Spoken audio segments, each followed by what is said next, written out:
Previously on Women of Encouragement. What does it mean when they say our hormones are in balance or out of balance? Is talking about that relationship again between the different hormones, be it reproductive ones or other hormones as well. The root causes of problematic periods, as I put them, are kind of the same root causes for a lot of problems in the body. But I see it often as coming from being, inflammation in the body.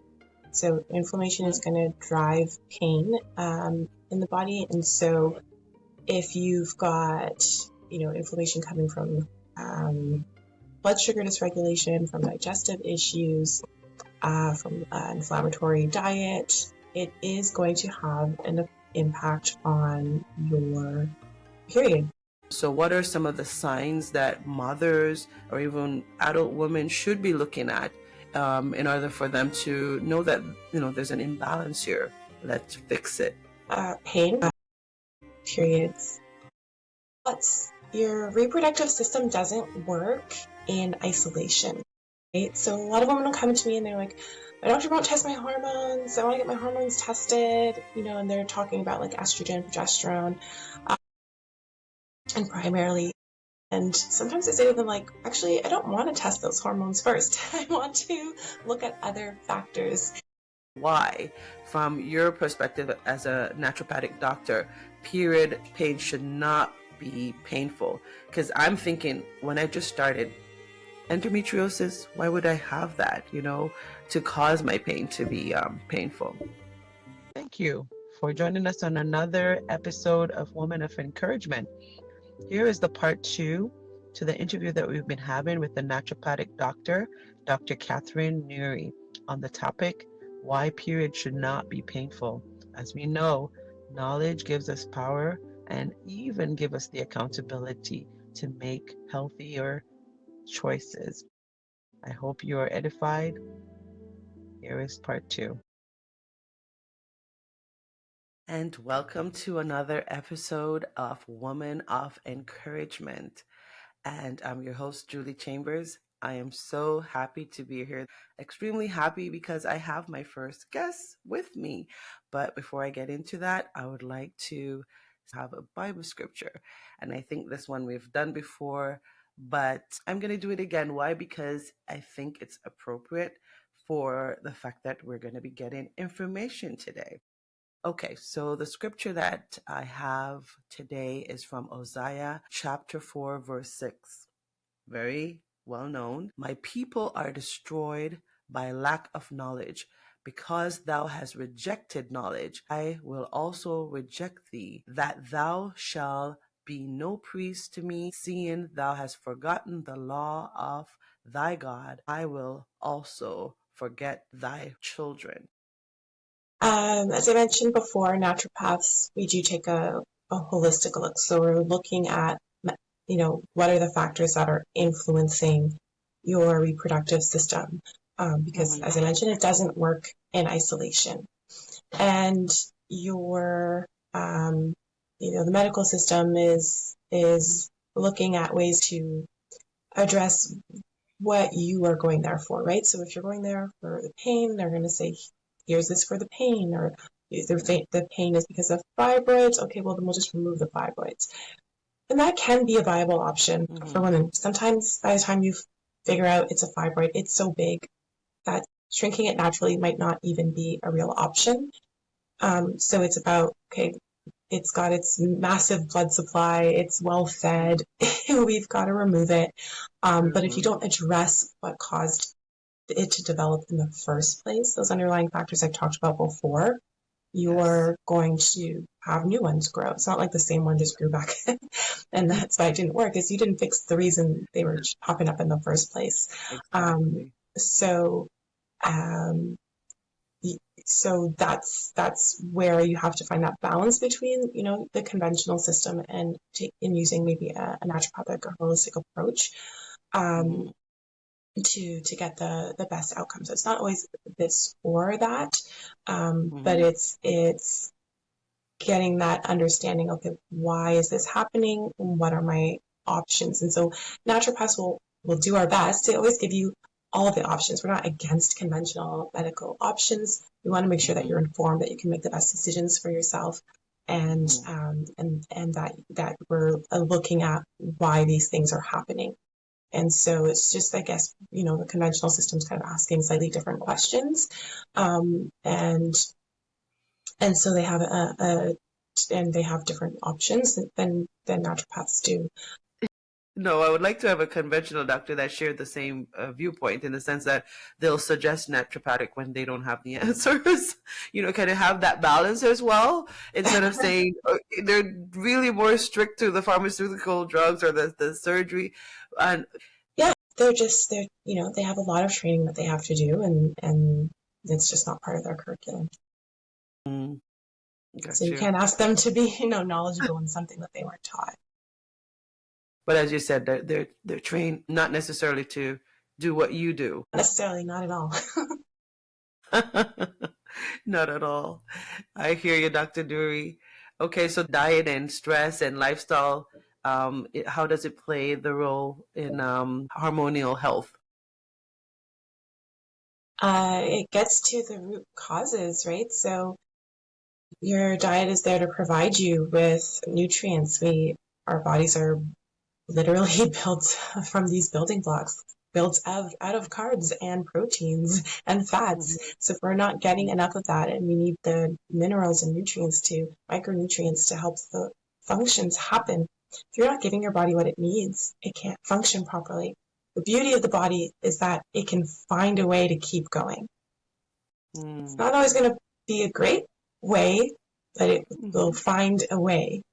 And so when you get to a point of really acknowledging, like, I need to make changes here, not only do you have to give the body what it needs, but you've got to give it also time to decompensate from what it's been going through, and make sure that you provide yourself that grace and time to heal and to improve. So that's a big factor that I think we don't think about. Like, food isn't just, I'm hungry, let me eat something. It's, what am I going to put in my body that's going to nourish it and allow for best function? So I always say that food is for fuel and function. Stress, as quickly as I can put it, your stress response is super important in the body. So when you think of stress, we're like, oh, stress is bad, avoid it, whatever. Stressors are the things that are triggering the body to have a stress response. And we need that stress response in order to handle and deal with those triggers. So if we've overworked our stress response, it's going to cause problems, because it has an impact on all parts of your body. So I guess I should backtrack a moment and say that your stress response responds not just to the exterior things, oh, my job, oh, traffic, oh, family, oh, people. It also responds to internal things that are off, not enough nutrients, low vitamin D, low iron, low important things. So it has to respond to that. So it's like the superintendent or whatever of the building. Like, if you've got a leaky faucet, you're going to call cortisol and say, hey, we have a problem. Can you help us? So if we're constantly calling on cortisol, it's going to get stressed out. It's going to get burnt out. We've got to make sure that we're taking care of our bodies, that we're managing things in our life, that we're living intentionally, and not just responsively all the time. So it's really important because of the impact it can have on all aspects of your health, but also, importantly, your reproductive system, to this conversation at least. So so yes, it's important that we deal with it, that we don't ignore it, that we don't pretend it doesn't exist. So when people tell me, like, I'm fine, I feel like the more you tell me that you're fine, the more stressed you actually are. So. You're trying to hide it? Oh, wow. So yeah, it's mechanism. I'm fine. Yeah, right. That's what we're told, to just put on a brave face and just deal with it, right? Yeah. Wow. So that's good to know, though, that it's okay to say I'm stressed, because there's a built-in thing inside of us that's there to monitor it. And then when it comes out externally where you want to be like, leave me alone, it means you've had enough internally. You can't manage it anymore. So you need some help with the Mr. Cortisol. I'm learning about the Miss Cortisol in us to help to balance our stress. It happens, life is filled with all these different external stimuli for stress. So let's try to get or resistance or the is it the hormones inside of us? What is cortisol? Yeah, cortisol is a hormone as well. Yes. Right. Yeah. Right. That helps And we to need it. balance. We absolutely need it in the right amounts and the right levels. Not too much, not too little. Your body's basically Goldilocks. It's got to be just right. Just right. Okay, perfect. And she's helping me with that to get my cortisol up. So I'm looking forward to that. So we want to get into the diets now. A lot of people are probably saying, oh my God, I might have to go into my cupboards and take some stuff out or even add some stuff, Maybe there's time when you can have the little chocolate here and there. It's all about balancing. But what are some specific food and herbs and natural therapies that you would recommend to ease period discomfort and support your hormonal balance? So those are two different questions in a sense. Okay. You can separate them for me. Yes, because there are things that you can do that are, more anti-inflammatory. So you mentioned before, your mothers have ginger as an option. Ginger is a great anti-inflammatory. Oh, There's a lot of research on it now for helping with menstrual pain. So it is something that you can, have as a tea, especially. There are supplements as well that can be really helpful for helping to decrease the pain. Curcumin, which comes as a compound from turmeric, is also really anti-inflammatory. It can help with the pain. So in those moments or in that time of transition before you've kind of, made enough lifestyle changes to help reduce the pain through that work, those are things, red raspberry leaf tea as well. It can be really helpful for diminishing your menstrual pains and discomforts. Say that tea again. Is red? Red raspberry leaf Oh, tea. raspberry. Okay, perfect. Yeah. Okay. And then when it comes to your diet and what to include, it's not a mystery. I think that's gonna work. There's so much advertising or marketing for superfoods and this and that, and yes, those foods do have some particular medicinal compounds to them, but it's not like you can just eat those 5 foods only. You still need a gamut of food in your diet. The first thing in terms of keeping it basic that I try to remind people is that we don't want to eat our food like a takeout container, right? So you get your takeout and they put the bed of rice, right? Then they add your protein. Oh, yes. And then you're going to get this little ramekin of a few leaves and a tomato or coleslaw. Yeah.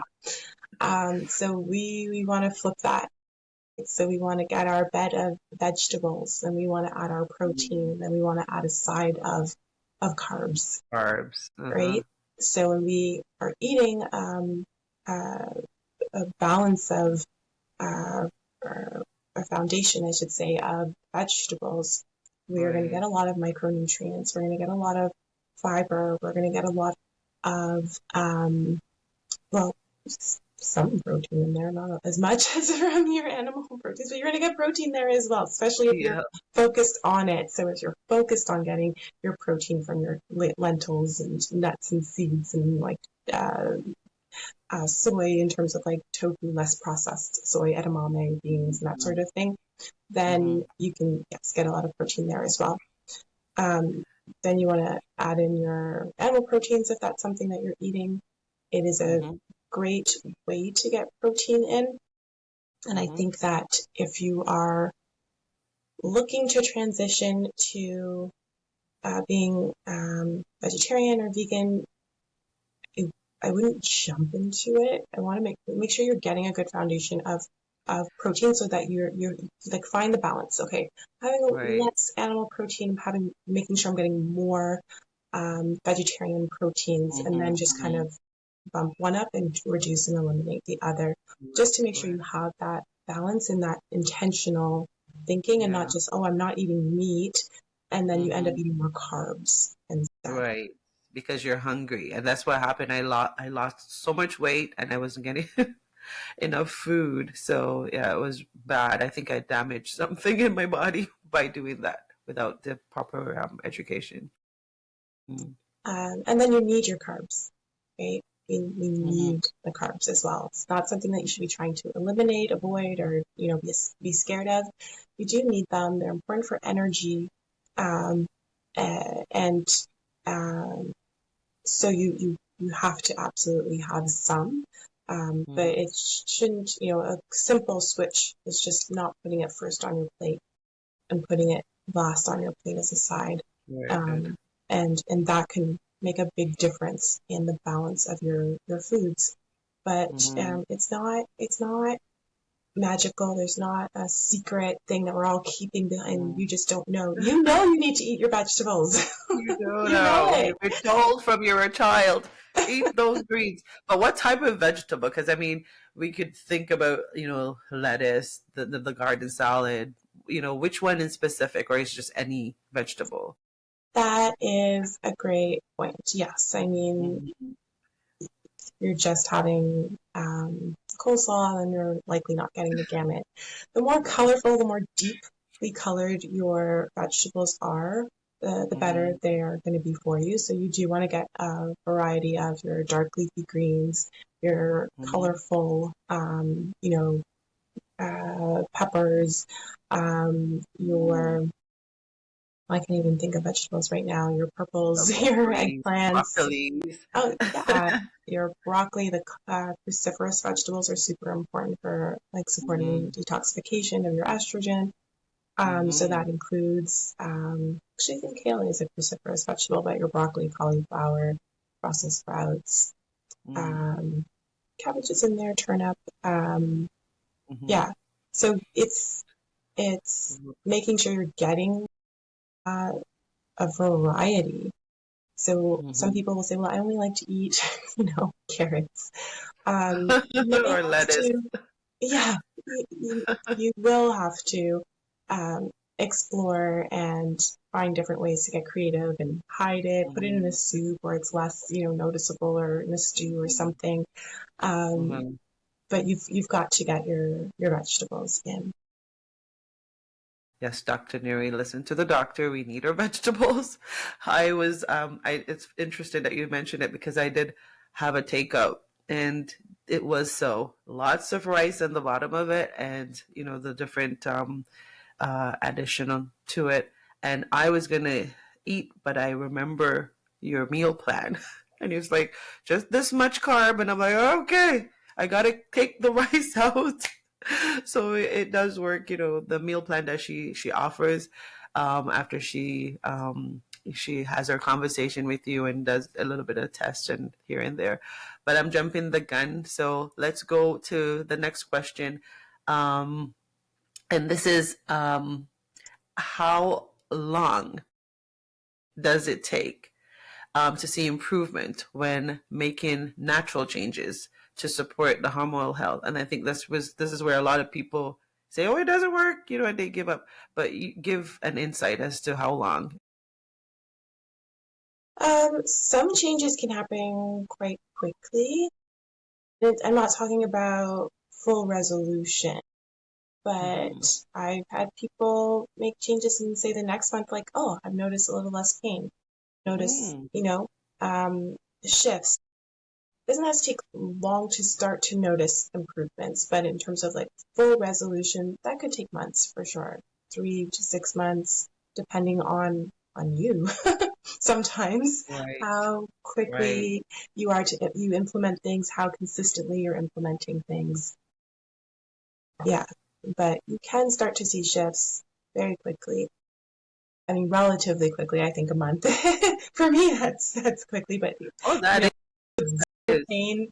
If you want zero pain, quickly, then take a painkiller. You're going to get that in 20 minutes. Oh, but next month you have to take it again. Take it again. I was taking so many after the time restriction that they say, okay, every 4 hours.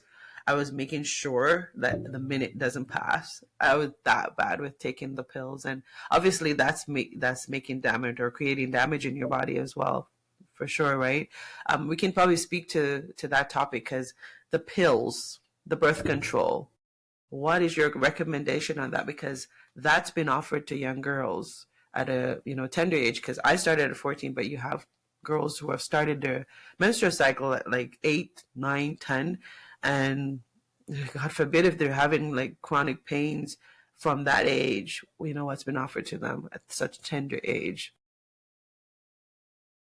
Yeah. It is. I adjust myself in my seat to answer this question.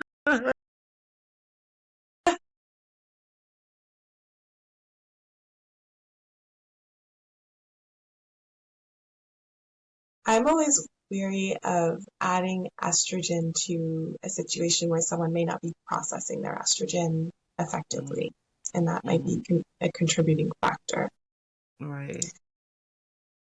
The pill works by putting enough estrogen in that we don't get those peaks and valleys that I was talking about. We don't get the transition for ovulation to happen and for lining to build up well. And so it just kind of numbs that, and we don't have a real cycle happening. When you stop the pill, estrogen levels drop, and that's all you need. A drop in estrogen for the lining to shed. So whatever does get built up will shed, and then you get back on the pill and do it again. Now, that is a healthy way to do it. You do want to have that shedding of the lining, so ideally you're not just taking it continuously without a period happening. But I know sometimes that can be the recommendation because for some women it's just, it's a lot.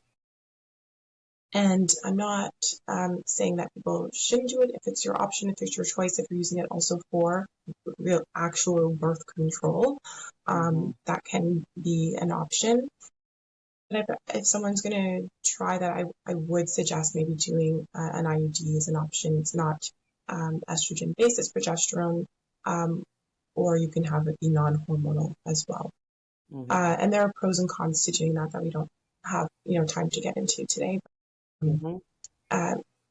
Yeah, so I do suggest that we can think about what it is that you're going to be using it for.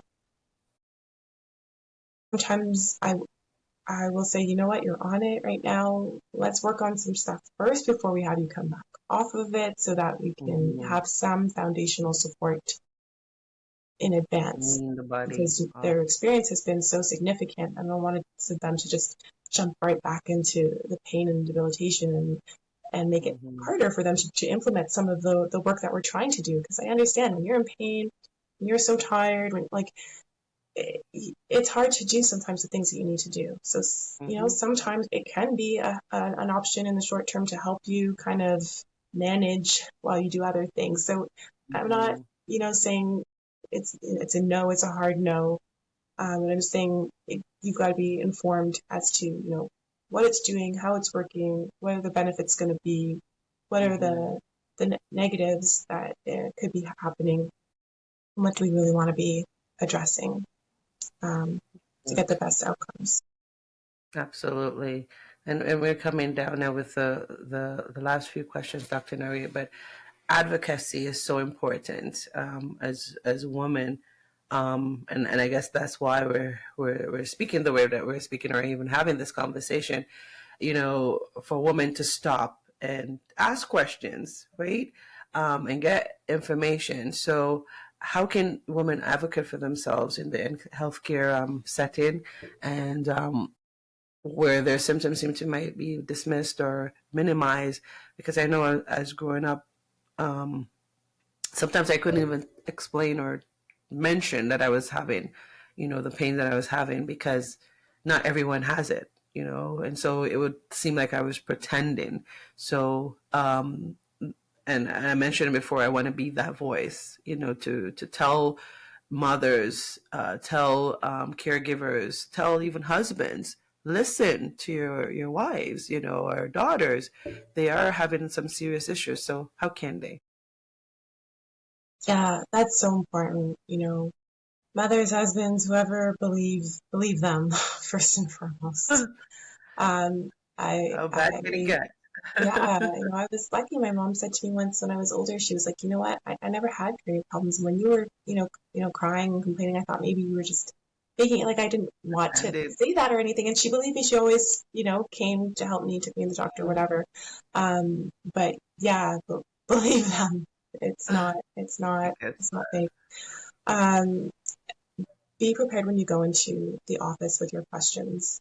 Be prepared to say, write it down because the way that doctors' appointments work, it's very doctor directed.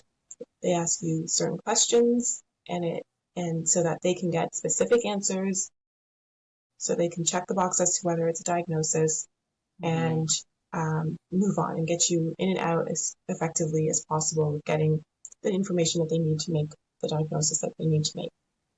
The problem with period problems is that it's not always a diagnosis. right. It's a collage of things that are not working optimally that is leading to pain and discomfort. And and when that's not a diagnosis, it's hard for the medical system to work with. Say you have this. And so go in, be prepared to say, you know what, actually I have, some things I'd like to say. Because if you don't go in prepared, even myself as a healthcare provider, I can go into an appointment and walk out and be like, oh, wait, I didn't get to say what I wanted to say. Like they're so good, True. they're so So effective. Like true. it's actually Yep. really impressive how good they are at what they do. Yes. And I would go with my questions. I would. And I'm like, oh my goodness, I forgot to ask these questions. It's so true. And don't be afraid to ask for a referral to like a gynecologist. Sometimes medical doctors, the family doctors, they do, I find, maybe gatekeep a little bit because there is a lot that they can do. And sometimes there's not a lot more that a gynecologist will do, but a gynecologist may run more tests or do the tests over again, gives you another option to get more investigation happening. So ask for the referral to a gynecologist, ask for the, imaging, ask for the ultrasound, ask, um, could it be this? Could it be endometriosis? And if they say, no, I don't think so, ask them, what would need to be for it to be endometriosis, or why would you say it's not endometriosis? Be gentle in the way that you approach that. You don't want to feel like you're challenging your doctor too much, but do try to ask these questions because they're not going to just give you this information. They're not just going to say, no, it's you have this pain. I'm sorry it's so significant. These are the things that, we should be concerned about. But I don't think it's that because blah, blah, blah, blah, blah. They're not. And I think part of it is a lot to do with the time constraints that they're under. In appointments, they have to see so many people in a day. It's not, ideal conditions for them at times. They're very overworked. So ask, being sure to ask these questions, ask as many questions as you can, book the next appointment to go back and ask more questions if you need to in that system because you may not get enough time in that appointment, unfortunately. And I would say work with a naturopath or someone that can give you that additional information if you need it and guidance because it's just not the way the medical system works. So there's some things that you can expect to get out of them that you can, push and advocate for, especially additional tests, imaging, and a referral to a specialist. But other supports you're not going to get. It's just not built into the system. And I can attest to say that when I do go to see my family doctor, I do work along with your information that you give me because I would go with the same problems and you would give me additional information that will, help me somewhat better in the sense that I get clarity as to why I'm going through what I'm going through. So having work with a naturopathic doctor is helpful, especially where knowledge based is concerned. My people perish because of lack of knowledge, but it's because they reject it. So sometimes you need to go and search and find it. But thank you for explaining that, Dr. Newry. And I'm always like closing it out to say, tell these young girls what a normal period feels like or should be, because we've been so what's the word? We've normalized pain over the years. So what is a normal period? Yes, so a normal period or a healthy period is one that comes every, let's say 26 to 32 days. It comes with minimal signs. So in terms of PMS, those signals beforehand, you shouldn't have significant cramping. It should be fairly seamless. You may notice a little bit of,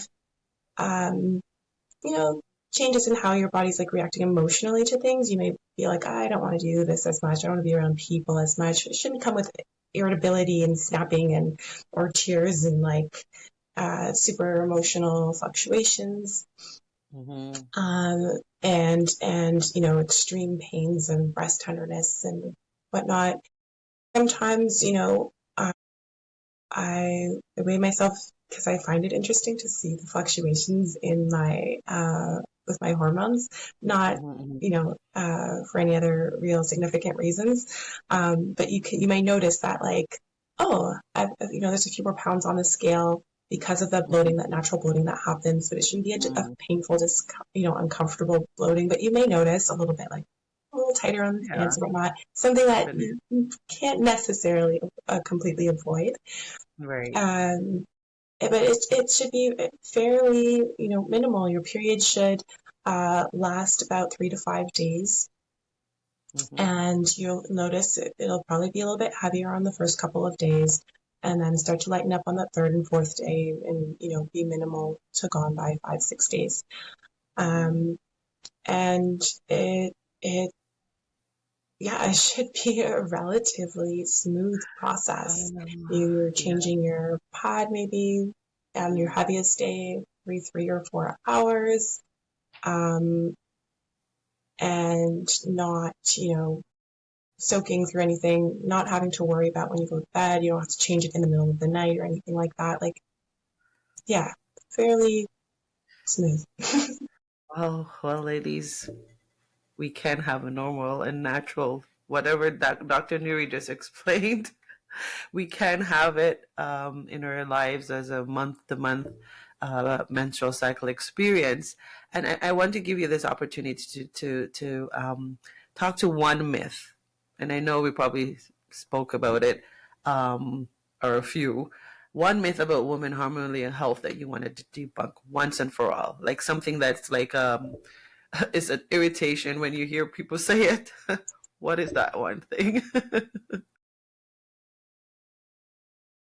I think the thing that, probably might like bug me the most would be like, do I need to do a detox? Or what detox can I do? Okay. And detoxification is a process that your liver is doing every single day. Every single day. It's not a 10-day thing that you can just, upregulate and just fix, and then everything is going to be all right. Your liver it does hundreds of functions daily, pretty much at like the same time. And it requires a lot of nutrient support.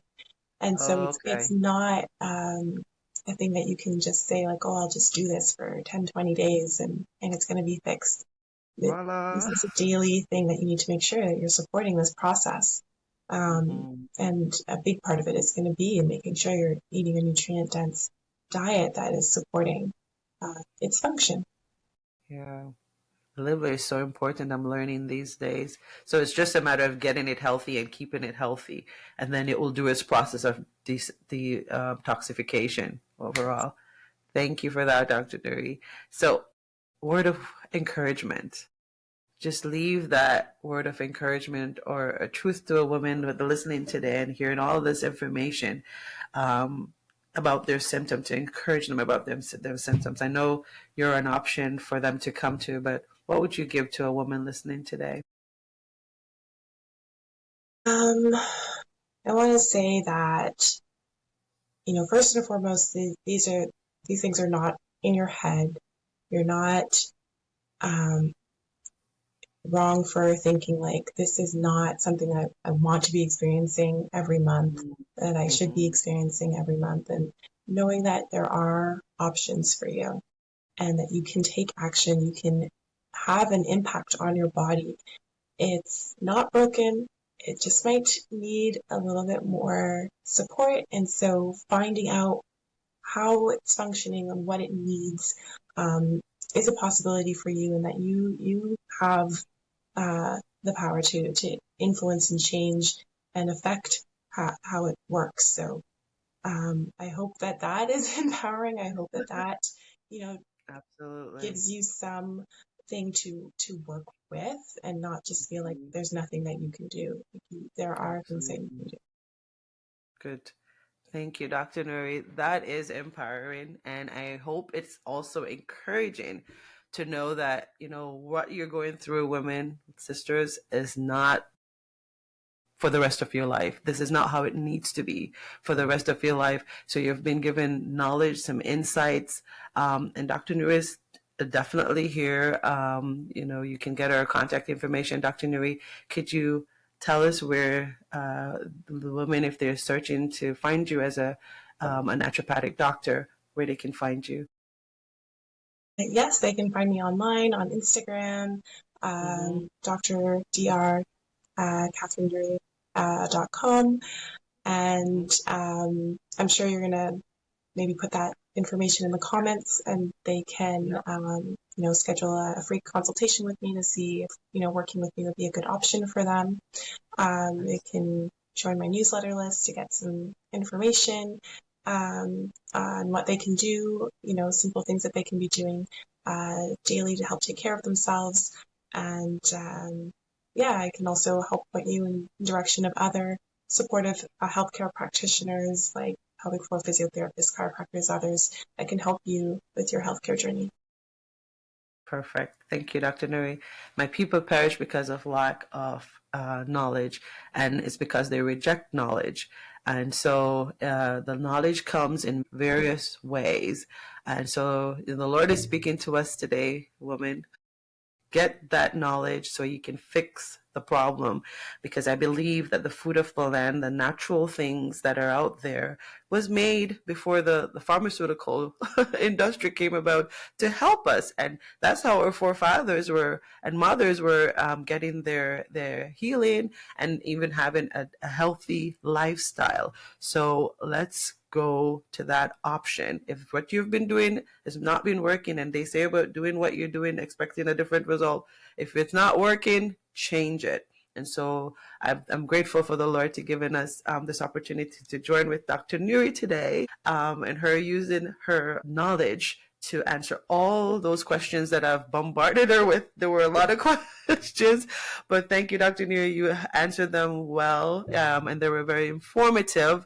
So you heard, and I will be posting the information that she has mentioned about how you can reach her on the various platforms, social media platform, so you can connect with her. She's virtual, which is really convenient for a lot of us that are, busy and not able to get to her office. I think you're in Toronto.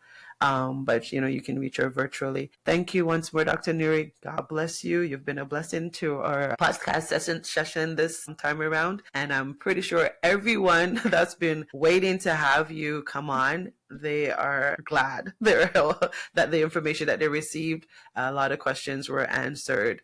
Thank you so much. And you never know, if we have more questions coming in from this session, we'll definitely reach out to you for another episode. Thank you. Sounds good. Thank you. God bless. Bye. Bye-bye. So there you have it, everyone. Dr. Newry, Catherine Newry.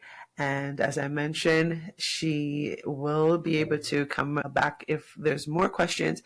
So if you have any more questions, please feel free to post them in the chat. I will be posting this on Spotify and also on YouTube. So use your comments, ask more questions, and Dr. Newry will be glad to answer them. You can also reach her directly as well. Thank you. God bless. And there you have it, ladies. Thank you for joining us once more. And this wraps up our interview with the naturopathic doctor, Dr. Catherine Newry, on the topic of why periods should not be painful. Wasn't it informative? I hope it was. And information that you can apply to your everyday life to understand, your bodies and the red flags. And one of the red flags is pain. So with the takeaways, please do be what God has called us to be, a better version of ourselves, more wholesome, and encouraged in what we're going through, our processes that we're going through with our health. Continue to join us as we bring women of encouragers in the next episodes to come. And until then, be encouraged.